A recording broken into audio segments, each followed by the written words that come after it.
Greetings. Happy Tuesday and good afternoon, good morning, depending on what part of the country you're joining us from. My name is Tim Fry. I'm a healthcare attorney at McGuireWoods, a national firm with a great healthcare team, certainly a friendly healthcare team, or at least I think I can say that about my colleague Gretchen and myself who will be joining today. You've been with the firm now for about 7 years, doing a lot with both physician practices and then private equity investors into the healthcare space. Before law school, did healthcare policy in DC, including for the Centers for Medicare and Medicaid Services. And I'm joined today by one of our healthcare partners, Gretchen Townshend, just a great mentor of mine, a fellow Michigander from West Michigan, the Grand Rapids area. So if any of you are joining, can pull up your mitt as a hand and point where you're from, we'd appreciate it. Gretchen in her career has done a significant amount of healthcare transactional and regulatory work. Again, a lot with physician practices and then also private equity investments. And before joining the firm, she clerked for 2 federal judges. So just a bit about our background.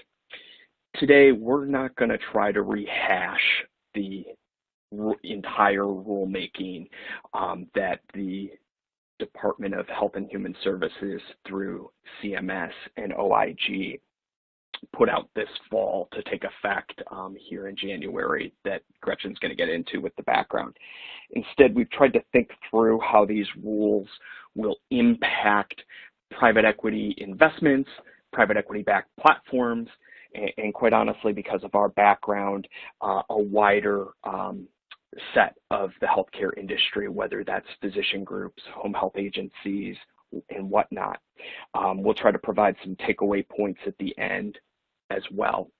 Throughout this conversation, please use the Q&A box that's available to you, and we will do our best to answer questions. We will admit that some of the rulemaking is highly technical, and so we may not get to every question this morning, this afternoon, depending on where you're from, but we will follow up thereafter so you can make sure you get your questions answered as best we can, and we look forward to working with you with these new rules.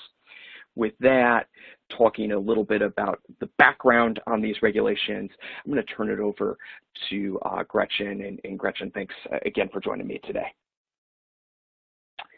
Good morning, good afternoon, and again, I echo Tim's comments and thanking you for joining us.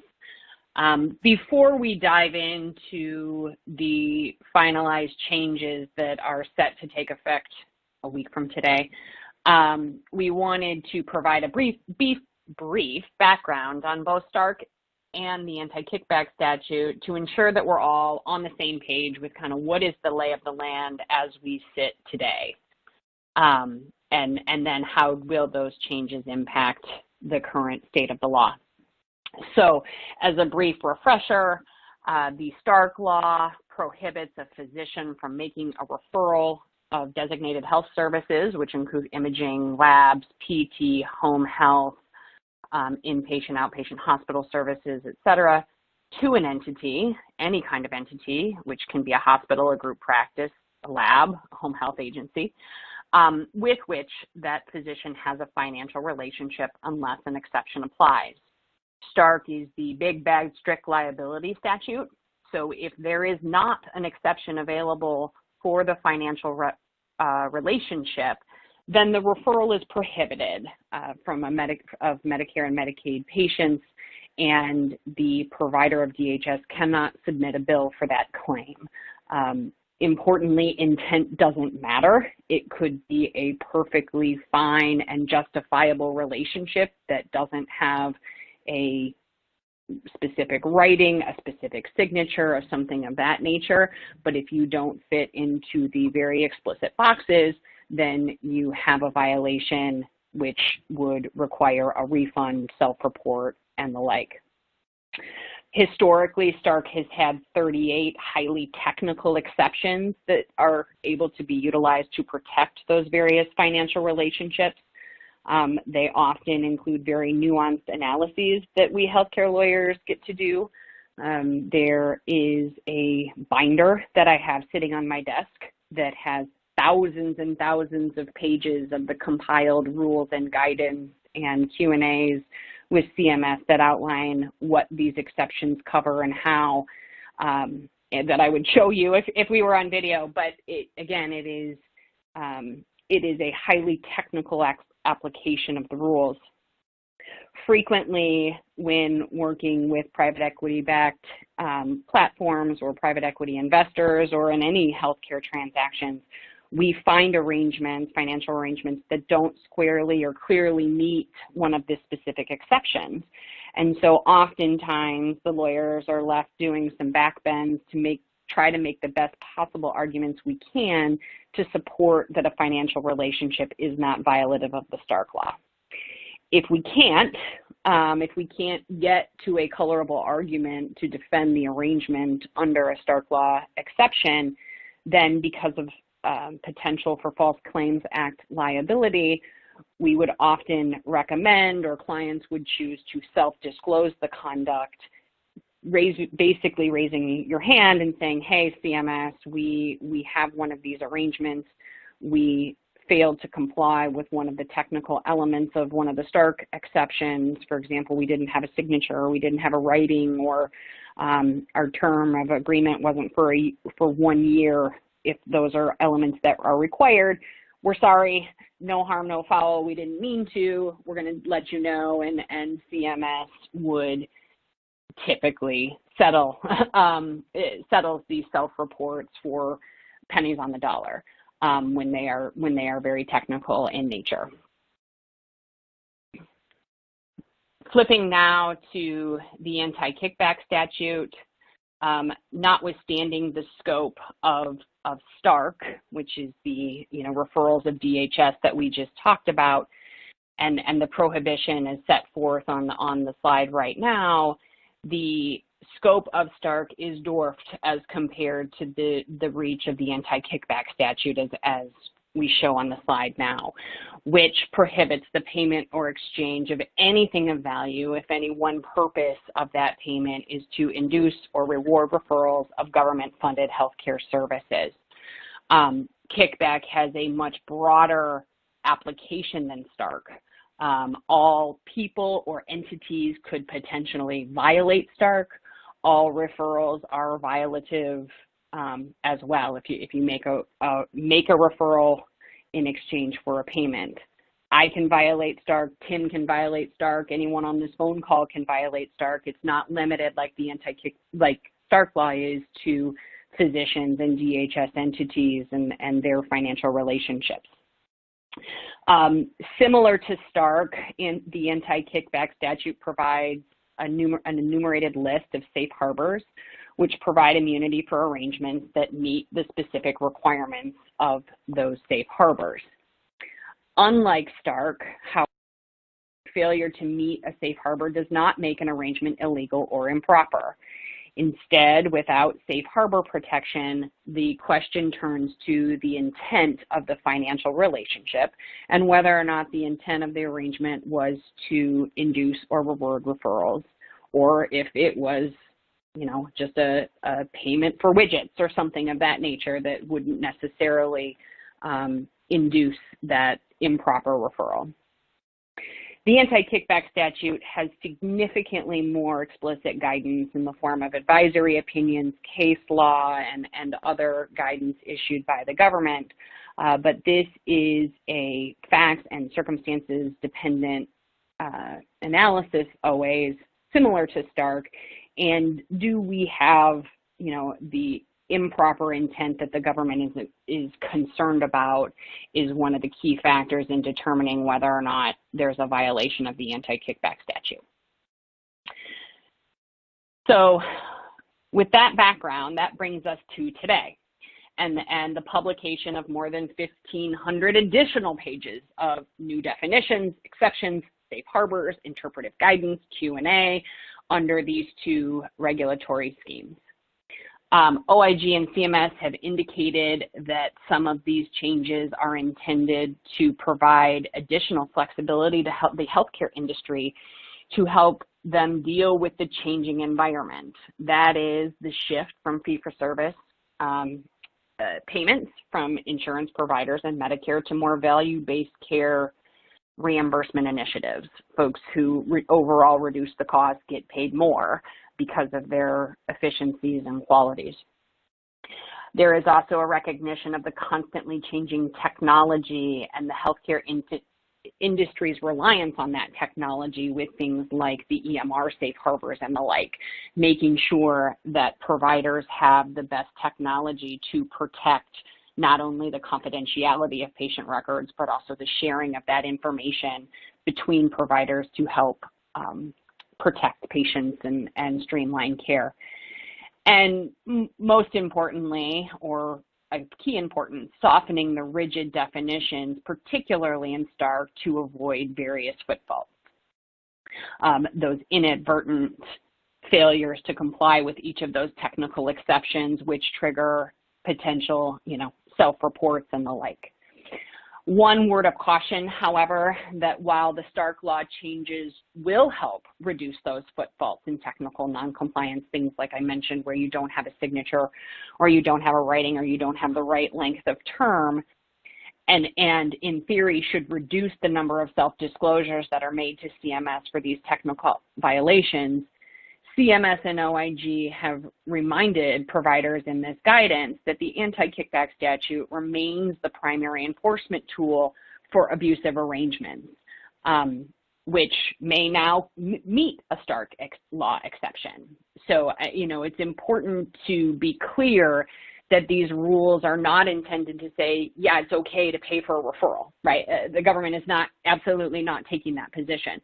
Instead, what they're saying is we understand that we have a highly technical set of rules for Stark, and we have a changing reimbursement environment in total. So we want to make sure that providers have additional flexibility to deal with these things when they're not handing a suitcase of cash in exchange for a referral or doing other kinds of things that would continue to be violative of these rules even under the changed regulations. We'll talk in a minute about situations where private equity investors in healthcare or platforms may most encounter these rules, but I wanted to and be able to take advantage of these flexibilities. But one word of note here, the Biden administration will take over one day after these things become effective on January 19th, which leaves us with a real question as to whether or not the regulations will be delayed as part of the administration's stated intent to delay the implementation of the midnight regulations. These would fall into that category. Or alternatively, which is kind of what our general sense is, that given the fact that these regulations are a long time coming, some of these softening of these rules and additional flexibility, they're also not particularly controversial. And so it may be that the administration allows them to be effective without any sort of temporary hold on them, but would make any desired changes in subsequent rulemaking. So something we're closely monitoring. Of course, we will shoot out alerts and whatnot if we get the impression that the implementation has in fact been delayed, but it is something to be mindful of.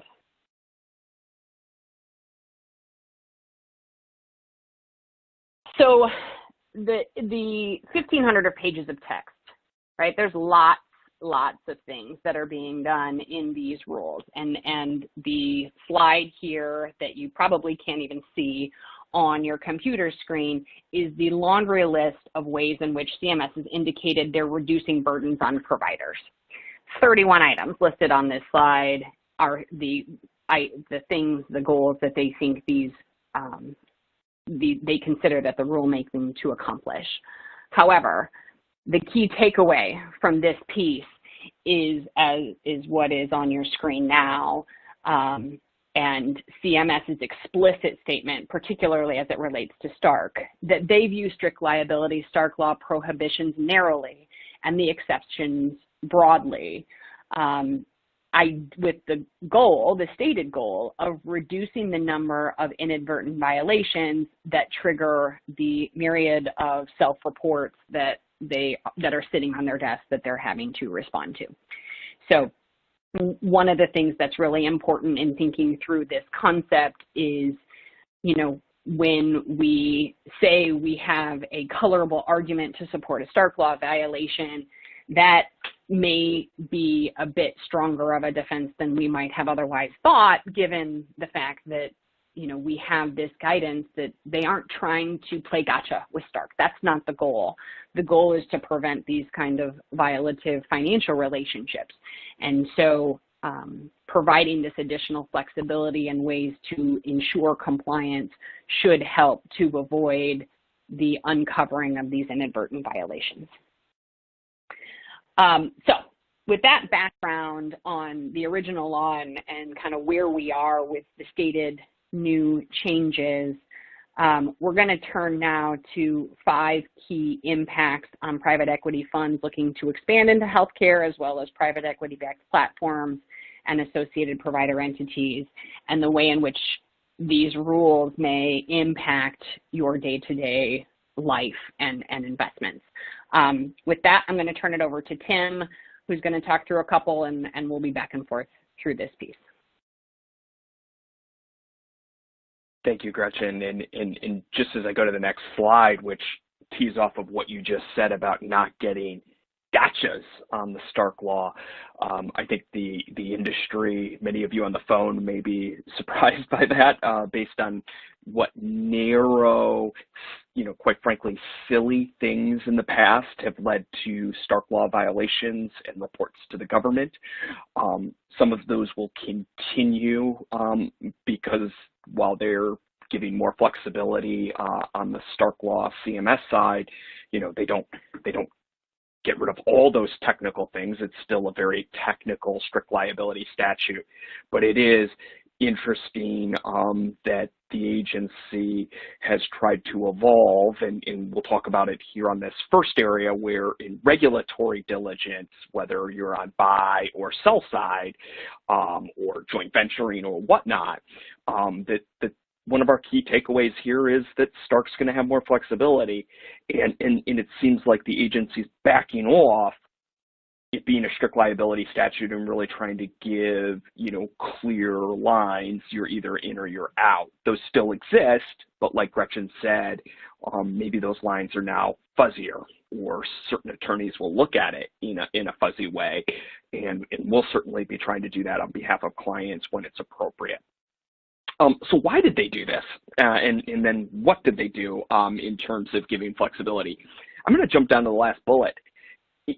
One of the themes that is coming up now in a couple rounds of rulemaking, this being the most significant, but even a couple years ago where CMS gave some flexibility around getting signatures, is the self-referral disclosure protocol. It's voluntary, but so many people have kind of technical foot faults, whether it's through a hospital deal or a physician group going through a transaction, or home health agencies that realize, we didn't have something signed. Over 1,200 have been submitted. CMS has only settled just over 300. They have a huge backlog. Our Gretchen and I's experience is it's 4 to 6 years before you hear back on settlements for these voluntary self-disclosures. In kind of a theme that's underlying, they don't say this explicitly, but I think kind of how we're reading them a little bit is too many. This isn't a fraud and abuse issue. It's a technical issue. It is not abusive to the Medicare program.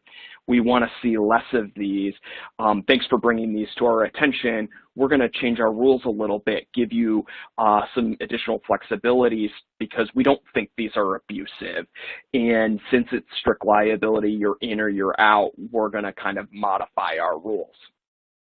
And so we think this is one of the big things that when we think of the investment community and private equity healthcare is we're going to see this all the time on buy and sell side or on platform exits.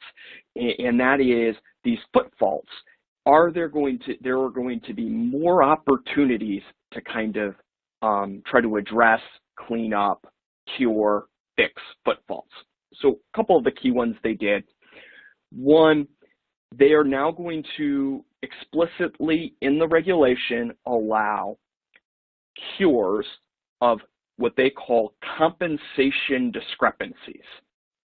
The example they give in the regulation, and it's the same as what was in the proposed regulation, was that that this would be if you had agreed to pay someone $140 per hour and you ended up calculating that because of a typo as it was implemented in your system at $150 per hour. You're going along, you realize your payments were not consistent with the agreement. You don't have to self-disclose that anymore as long as you discover it before 90 days of the end of the arrangement. I'm sorry, within 90 days after the end of the arrangement, and you recoup that money if you were the payer. If you were the payee, you'd have to give it back. So you can kind of reconcile those. Now, that is going to be the gold star example. How much flexibility is the agency going to allow around what does it mean to have a compensation discrepancy remains to be seen, but it's an area that we're going to be paying very close attention to in the next couple of years. Second, they had already given grace about signatures. It is very common as attorneys to discover, that clients, get an agreement, they go out, we kind of remind them, hey, don't forget, we would like a copy, and they're like, oh yeah, we need to get it signed. And so today they've given, in current law, you have 90 days to get the signature. They've now added that you have 90 days to get the writing too. So if you're a hospital on the phone and you need someone for call coverage, you can kind of work out the material terms. How much will weekend call coverage? How much will you pay? What are the terms? What's our standard language? And then you can call your lawyer up. They can start that weekend. You can call your lawyer up, get it drafted, make sure that the material terms aren't being negotiated, but get the legal language in place, get it signed within 90 days, and you're fine. They also have a new de minimis services exception. It's only $5,000 annually to a physician, but again, for that kind of weekend call coverage, it'll be very helpful because you don't need a signed writing. Similarly, home health agencies will sometimes have to replace someone if their providers aren't available because of vacation, et cetera. Instead of having to work with an expensive locums system, you may be able to work with doctors in your community and not worry about a written agreement that's going to take a lot of negotiation. You can get it in place. If it's less than $5,000 for the year, you're protected even though it's not in writing. Many other things they did, but they also explicitly acknowledged you can stack exceptions to kind of protect an arrangement. So I'll just use what I was talking about before, kind of that hospital call coverage situation. Let's say you enter into a call coverage arrangement for every weekend moving forward with a physician group. You need it immediately. So you set it up, and it's going to be $1,000 a weekend, and depending on the specialty, I recognize that might be low, but let's just assume that's fair market value for now and appropriate for the services you have. Those first 5 weekends, $5,000, would be covered by that de minimis services exception. So even if you don't have a writing, you haven't gotten your attorneys involved right away, there's a holdout or something, that first 5 weekends would end up being covered, $5,000. Then you're negotiating, it takes you longer than you expect. Well, you now have 90 days grace period to get the writing in place as long as the material terms were agreed to. So you have the first 5 weekends covered, then you could have another 90 days or approximately, 11 weekends, maybe 12 weekends, 84 days of kind of coverage because you have that grace period. And then the agreement being signed would obviously work and if it meets the exception. So you can kind of stack exceptions to protect things. And so we see this likely to come up in lots of deals, both buy and sell side, platform exits, because strict liability, very easy to make footfalls. CMS is giving some new flexibilities. The second impact we kind of, as we bucket that we see that's going to impact platforms is in what we're kind of calling internal alignment, how you compensate your physicians and other providers, especially if you're a physician group, but obviously other medical platforms as well. And one of the things that has been incredibly frustrating over the years, especially with independent contractors, is that you had to get safe harbor protection under the Anti-Kickback Statute, you had to set your aggregate compensation in advance. Some healthcare providers are obviously paid salary, but that's not the vast majority of providers. Whether it's WRVU compensation, which is often used in hospitals, including private equity-backed hospitals, or if it's percentage of collections that we often see in physician groups, or in dialysis, joint ventures for medical director services, we often will see hourly compensation, especially for acute settings. Usually, in many cases, the arrangement is not set in advance in the aggregate. It's some type of production-based or unit-based methodology. Stark would allow that. The Anti-Kickback Statute never has. OIG now allows it for independent contractor service arrangements. You can use production-based, unit-based methodology as long as you set that methodology in advance and meet the rest of the safe harbor. It does not apply, however, to things like office and equipment rentals. You also still can't vary that based on the volume or value of referrals or other business generated. So if you have marketers that are independent contractors, that's been an area the government has had real sensitivity around. And so one of the things, as we look at rules and think about client issues in the past, could we fit the marketers under this extended protection and get them protected for clients? And the answer is probably not, at least if you pay marketers a kind of opportunity fee or a bonus based on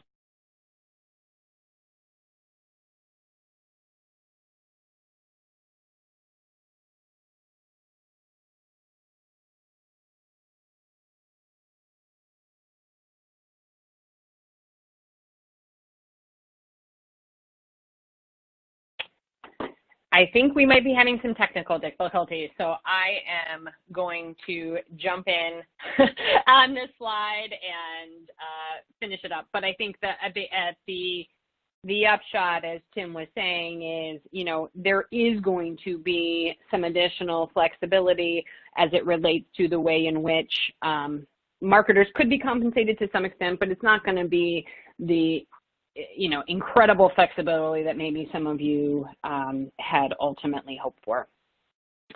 The other key components of these is that Stark law has clarified, as noted here, there's new language about when requiring referrals may be permissible. There has historically been some permissibility within Stark as it relates to that folks within a single network have the ability to say, hey, you have to refer your patients to our preferred providers, like a lab or something of that nature within the group practice. That construct has been permissible. But there has been some additional guidance on that. There's always going to be carve-outs for these kinds of things with patient choice, payer recommendations, some of those types of issues.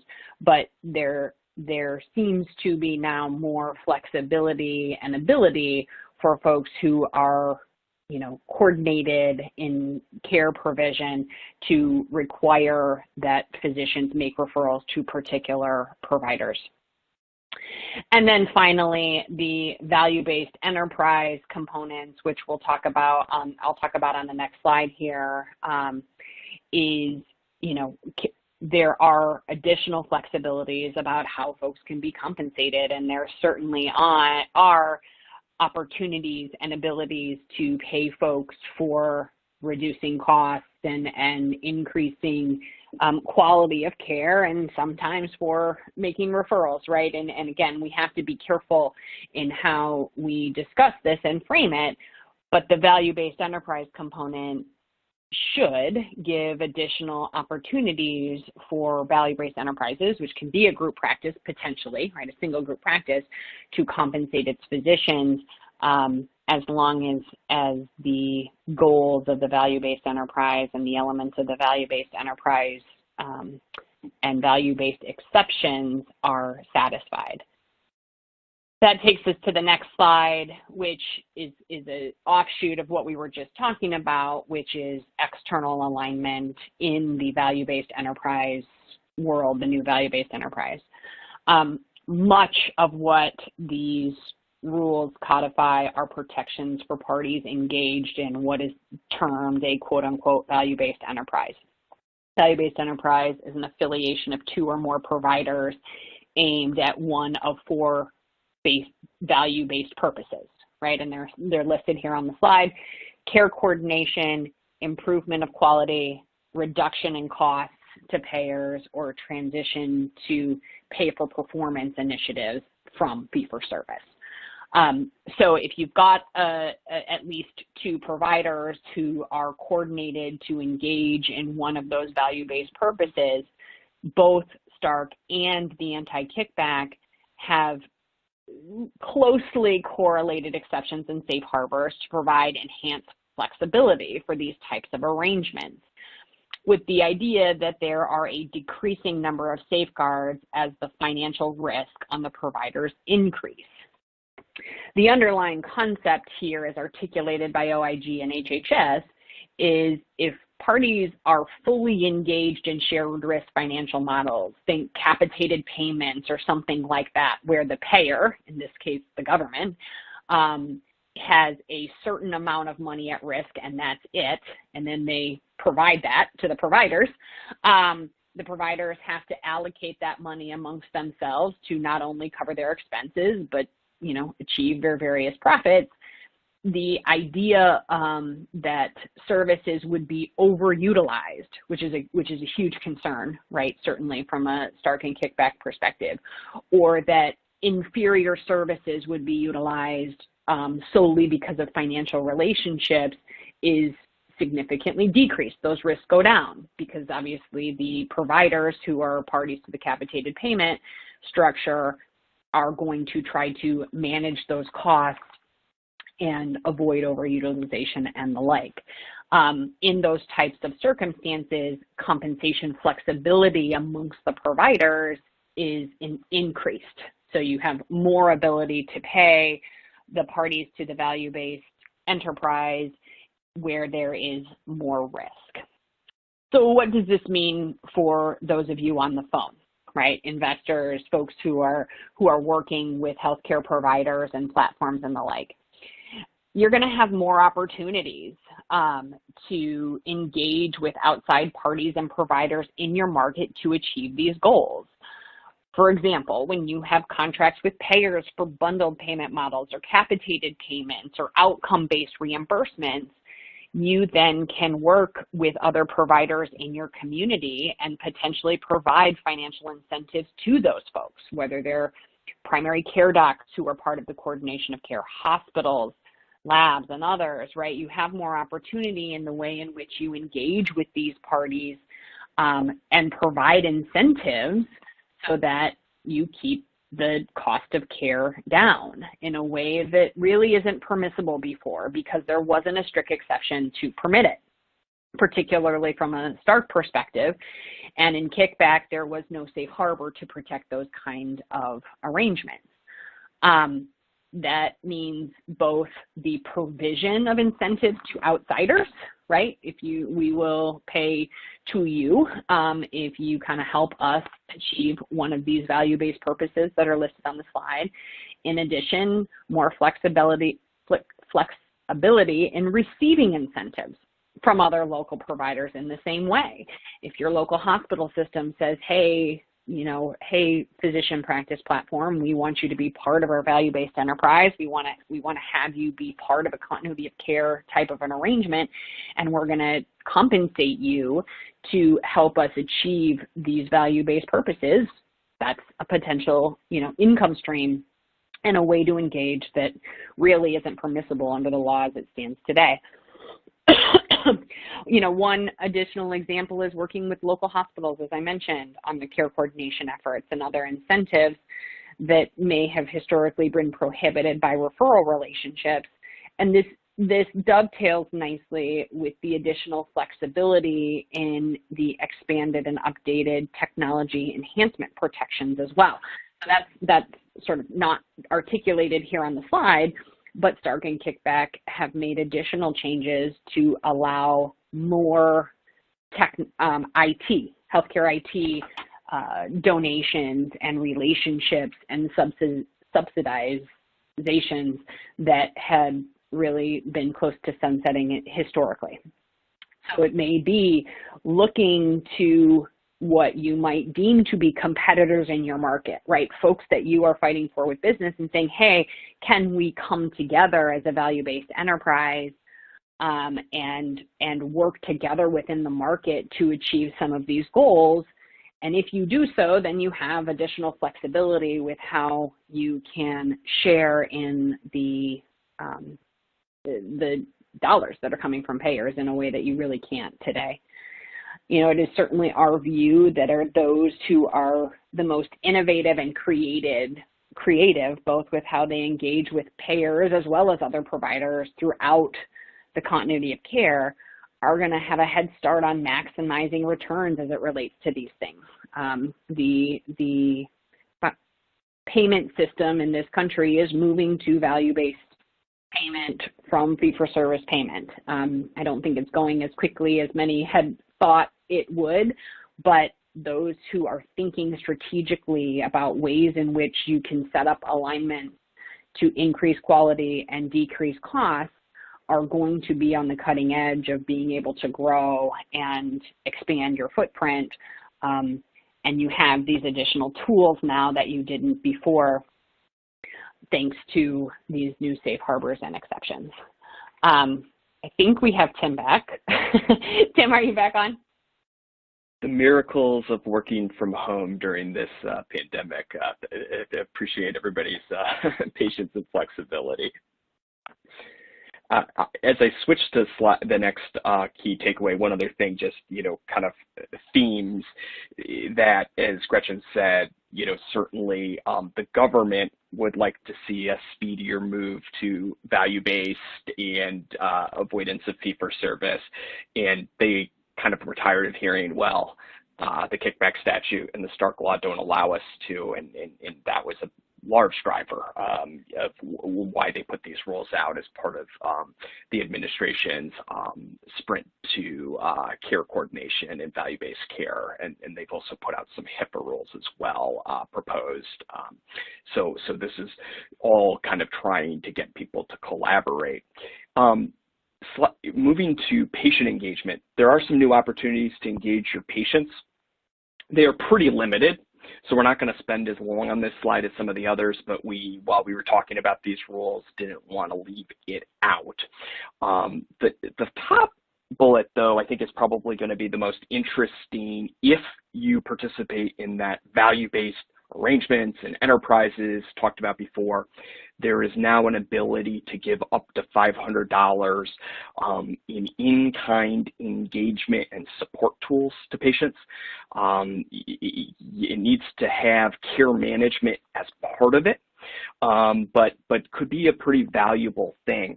And kind of in response to commentators on their proposed rule, OIG broadened who can provide that tool. In their proposed rule, it had to be the patient's healthcare provider, him or herself, is kind of how they drafted it. People pointed out, do we really want doctors to go into people's homes and install, shower hold bars if that would be a patient tool for someone who might be slipping? And OIG laughed and kind of said no. Laughed in a regulatory context. I recognize that's a very nerdy joke, but they in their way kind of said that's not what we meant at all, and they expanded it to agents, which I think will be helpful, not just there, but also on things like technology tools.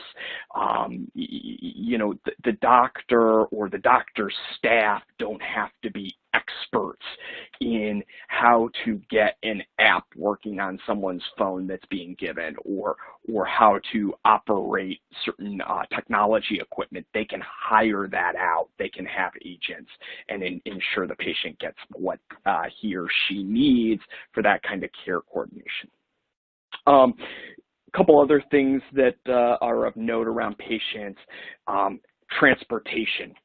There's a lot of interest in the private equity community over the last, say, year and a half to see if there are ways to support the rural healthcare system more and more. One of the things that these rules did was expand the distance that can be used in rural communities to transport patients for care. It went from 50 miles to 75 miles. It also got rid of a distance limit altogether for patients being returned after an inpatient facility visit. So hospitals, nursing homes, etc., where the patient was sort of in a post-acute care setting or in the hospital and heading home.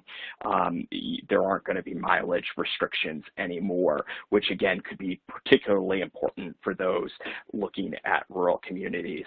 And then there's also some things about the telehealth technologies for in-home dialysis patients, and OIG really expanded and maybe shows how they're going to be thinking about technology in the future, which is they tried to be technology agnostic.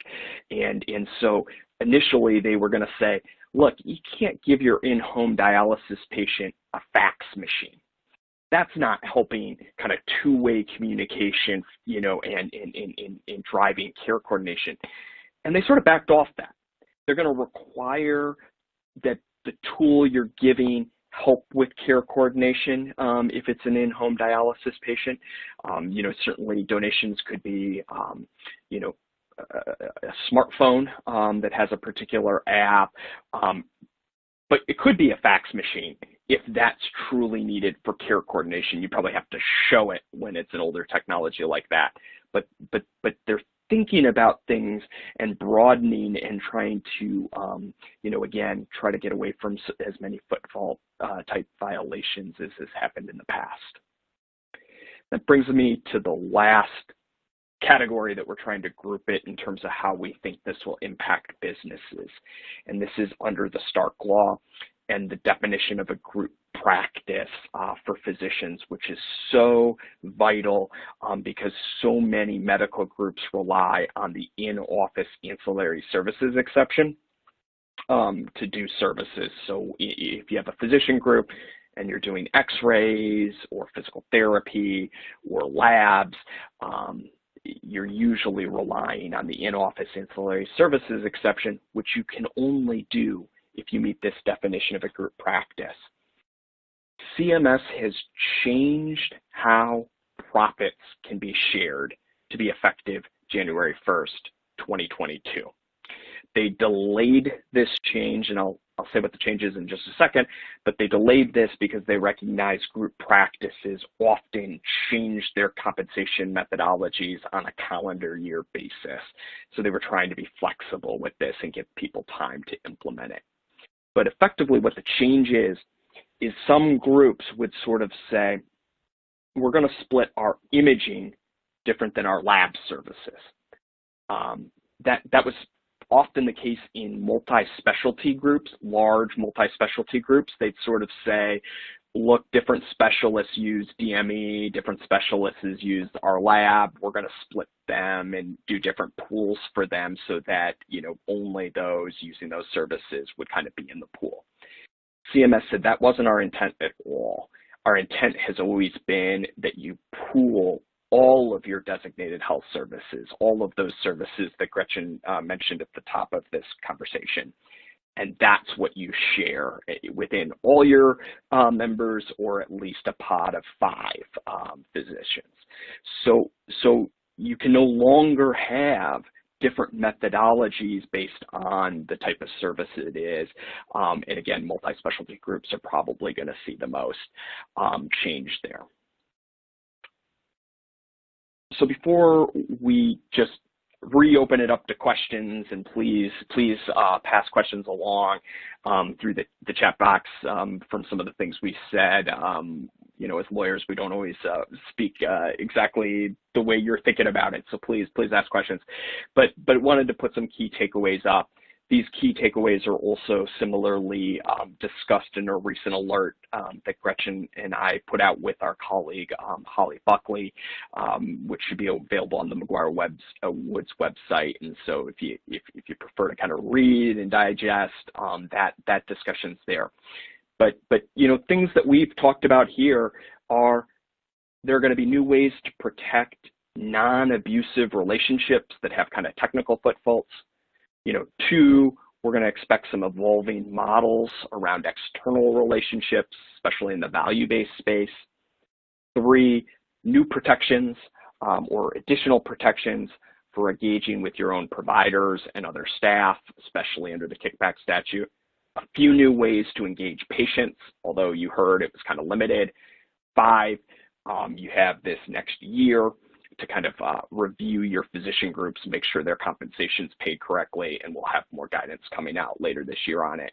And then 6, kind of, you know, underlying, going back to that Venn diagram with the bigger circle that Gretchen put up earlier, Stark Law largely is going to be easier to meet. The kickback statute, though, will always exist as kind of a backstop for abusive acts. So you can't just say, well, we have flexibility here, let's find ways to incentivize referrals. That the kickback statute will kind of still be available for prosecutions and civil pushes. We'll give just a second for folks to put questions. Oh, go ahead, Gretchen. One additional key takeaway that's not on the slide that I should have mentioned at the beginning. If you are, you do not have to do anything. These rules do not make, as of January 19th, do not make any existing conduct that was previously okay now illegal. So it is not the kind of thing that requires a whole bunch of folks to do a whole bunch of different things. That is not the case with the group practice change. That one, although we have a year to address it, will potentially make historic arrangements improper if they aren't in compliance with the way in which the new rules are outlined. But at least as far as the pieces of these laws that are going to be implemented next week, nothing that was formally okay or potentially formally okay or seemingly okay is going to become illegal.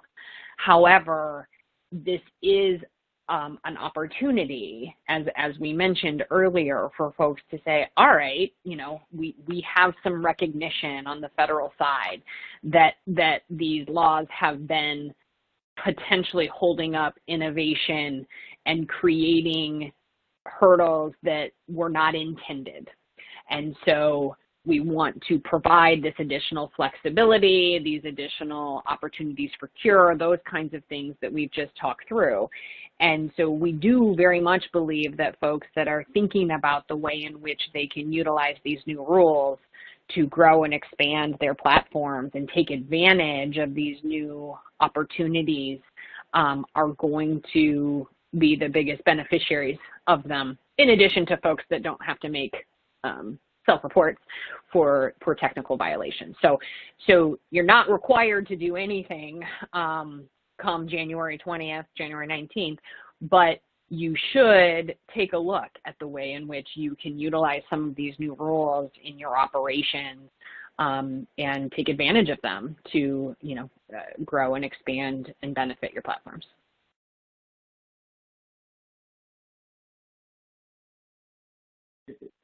Gretchen, thank you. I think that's right, and a good underline to conclude today before any other questions that come in. We've tried to address them both in writing and then also with some of the things that we responded to. But before we jump off, wanted to see if anybody has an additional question that they want to put in the box.